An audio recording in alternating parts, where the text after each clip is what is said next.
गांव शांतिपुर में हर सुबह सूरज की पहली किरण के साथ हनुमान मंदिर की घंटियों की मधुर ध्वनि गूंज उठती थी। यह मंदिर किसी साधारण स्थान से कहीं अधिक था। इसे श्रद्धालुओं के लिए चमत्कारों का घर माना जाता था। लोग कहते थे कि यहां आकर सच्चे मन से प्रार्थना करने पर हर समस्या का समाधान मिलता है। कहानी के नायक रोहन एक मध्यम वर्गीय परिवार का युवक था।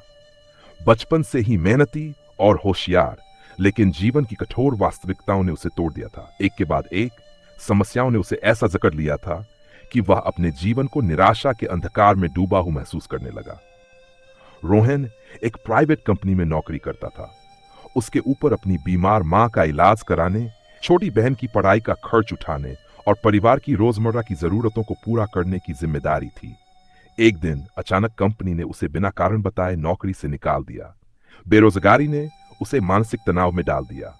उधार बढ़ता जा रहा था, घर का किराया देना मुश्किल हो रहा था और मां की तबीयत दिन ब दिन बिगड़ रही थी। हर तरफ से घिरा हुआ रोहन को कोई रास्ता नजर नहीं आ रहा था। रोहन की दादी, जो बहुत ही धार्मिक स्वभाव की थीं, ने उसे हनुमान मंदिर जाने की सलाह दी। उन्होंने कहा, रोहन, जब जीवन में सब रास्ते बंद हो जाते हैं, तब हनुमान जी का दरबार ही हमारी आखिरी उम्मीद होता है। उनके चरणों में शीश झुकाओ बेटा, तुम्हें हर समस्या का समाधान मिलेगा। हालांकि रोहन को पहले तो इस पर विश्वास नहीं हुआ। उसे लगा कि यह सिर्फ एक अंधविश्वास है, लेकिन अपनी दादी की बातों को टाल नहीं पाया और एक दिन भारी मन से मंदिर चला गया।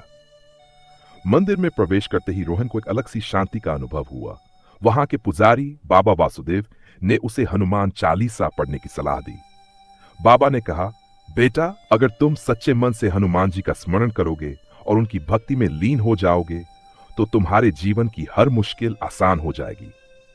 रोहन ने उस दिन पहली बार सच्चे मन से हनुमान चालीसा का पाठ किया। उसे अजीब सा आत्मबल महसूस हुआ, मानो कोई अदृश्य शक्ति उसे सहारा दे रही हो। जीवन में बदलाव की शुरुआत। हनुमान जी की भक्ति में डूबते ही रोहन के जीवन में छोटे छोटे चमत्कार होने लगे। आत्मविश्वास। रोहन ने अपने अंदर एक नई ऊर्जा महसूस की। वह फिर से नौकरी की तलाश में जुट गया। दो परिश्रम का फल। कुछ ही दिनों में उसे एक नई नौकरी मिल गई और यह पिछली नौकरी से बेहतर थी। समस्याओं का हल। उसने धीरे धीरे अपने सारे कर्ज चुका दिए और मां का बेहतर इलाज कराने में सक्षम हो गया।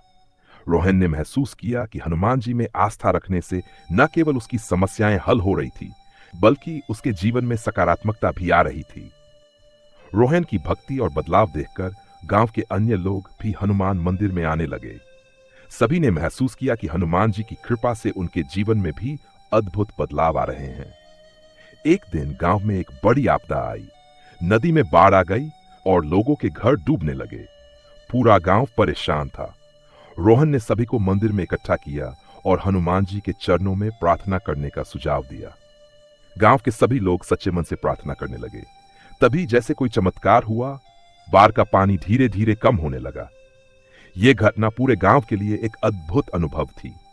सभी ने महसूस किया कि उनकी प्रार्थना सुन ली गई है। रोहन ने गांव के लोगों को बताया, हनुमान जी की कृपा से ही यह संभव हुआ है।